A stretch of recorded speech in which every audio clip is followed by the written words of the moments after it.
કેમ છો બધા મજામાં ને? ગુજરાતી ઘરેલું રસોઈમાં તમારું સ્વાગત છે. આજે આપણે બનાવીશું બજારના સ્વાદને પણ ભૂલાવી દે એવી પૌષ્ટિક તત્વોથી ભરપૂર એવી સિંગદાણાની ચિક્કી. તો ચાલો બનાવવાનું શરૂ કરીએ. તો અહીંયા એક કડાઈમાં 1 બાઉલ જેટલા કાચા સિંગદાણા નાખીશું. સિંગદાણાને આપણે શેકી લઈશું.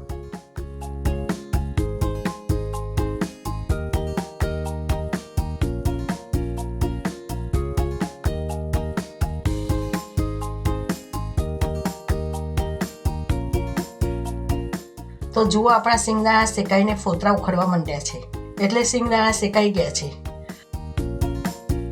હવે સિંગદાણાને એક ડીશમાં કાઢી લઈશું.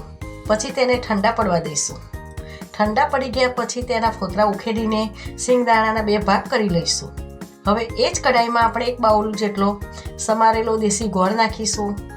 પછી 2 ચમચી જેટલું પાણી રેડીશું. પછી તેને સતત હલાવતા રહેવાનું, જેથી કરીને ગોળ કઢાઈમાં ચોટી ના જાય.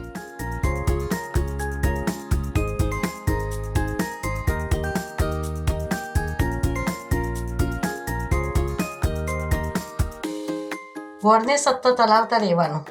ગોળમાં પાયો પાક્કો આવી જાય ત્યાં સુધી તેને હલાવતા રહેવાનું.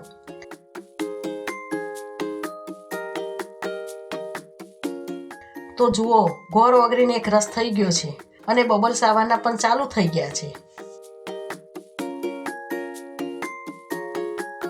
હવે તેમાં 1 ચમચી દેશી ઘી નાખીશું.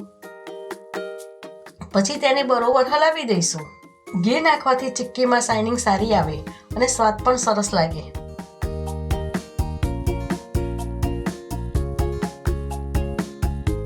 હવે ગોળમાં પાયો આવી ગયો છે અને કલર પણ બદલાઈને કોફી થઈ ગયો છે. તો હવે તેમાં 1 બાઉલ જેટલા સિંગદાણા નાખીશું. પછી તેને બરોબર મિક્સ કરીને ગોળ સાથે મિક્સ કરી દઈશું. હવે આપણું મિશ્રણ ઘટ થાય ત્યાં સુધી હલાવતા રહીશું.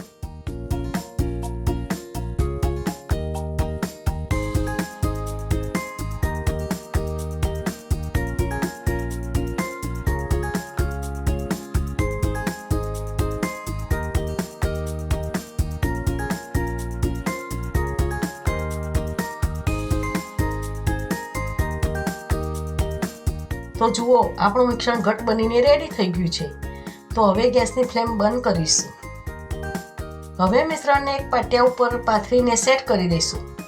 તમારે પ્લેટફોર્મ ઉપર પાથરવું હોય તો તમે તેની પર પણ પાથરીને સેટ કરી શકો છો. હવે એને 5 મિનિટ સુધી ઠંડી પડવા દઈશું. 5 મિનિટ થઈ ગયા પછી તેના પીસ કરી લેવાના, કેમ કે થોડી ગરમ હોય એટલે એના પીસ સારા પડે.